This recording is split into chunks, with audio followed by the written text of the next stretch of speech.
Welcome back to TV5 News at 9. It is time now for Education Matters. We're here today with Dr. Craig Douglas. Thank you so much, Dr. Douglas, for joining us today. Good morning. Good morning. So this pandemic has really posed challenges for all of us, especially our children.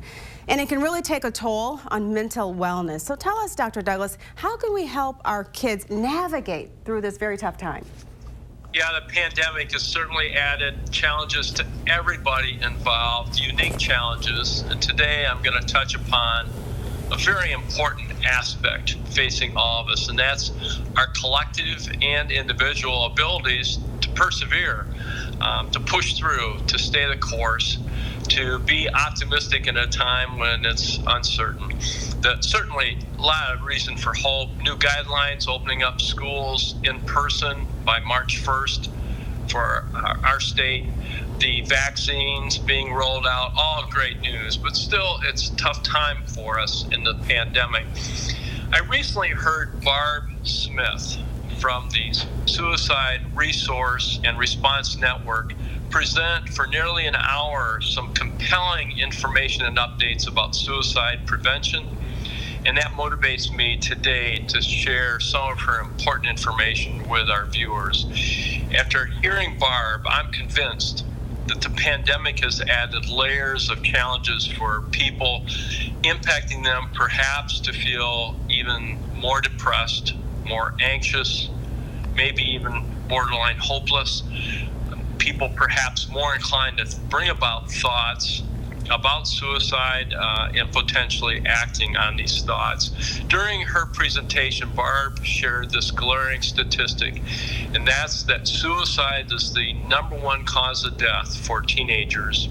That's children between 12 and 18. It's also the leading cause of death for preteens, children ages 10 to 14.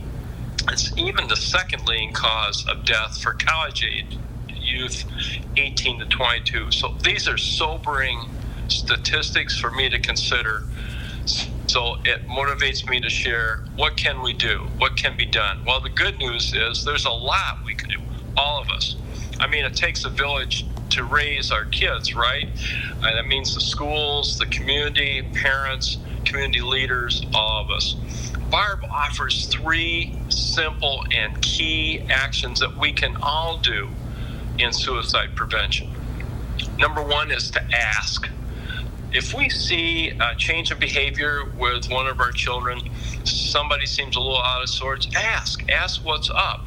And if we have any suspicion that perhaps they're indirectly or directly considering suicide, ask that question directly. Don't beat around the bush.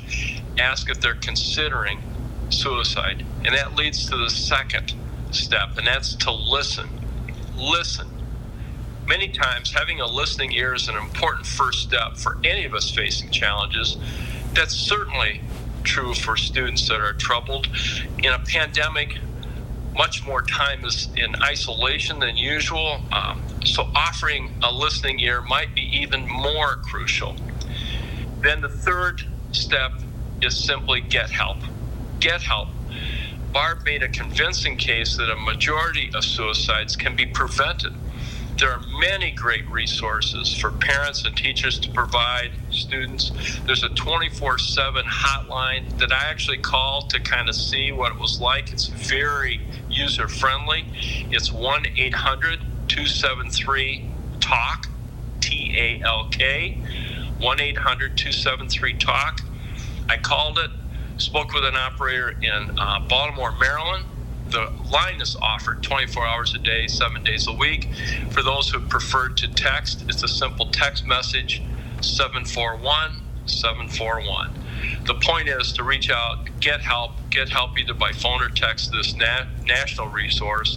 Also, I should add, Colette, there are many great local resources, including local community mental health organizations. And in our schools, we have dedicated counselors who can assist parents who are concerned about their child, perhaps facing frustration or even depression. These are all great options. So again, ask, listen, and help. I love it. That's perfect. It can be prevented. Ask, listen, and help. You know, I do every single day as I talk with my kids. We turn off all the electronic devices. We sit down and we talk about our days and how we're feeling every single day. I do not miss it. Thank you so much, Dr. Douglas, for tuning in today. We appreciate you being here with this valuable information during this time. Thank you. Thank you. And if I could just add, Yes. thank Barb Smith. Yes. And for the Suicide Resource and Response Network. And may I share their phone number? It's a local number, Okay. 989-781-5260. Yes. 781-5260. Great resources and many trainings available online, cost-free. Love it. There is help available. Thank you, Dr. Douglas. We appreciate you. For more information, head on over to the School Source page. That's on WNEM.com.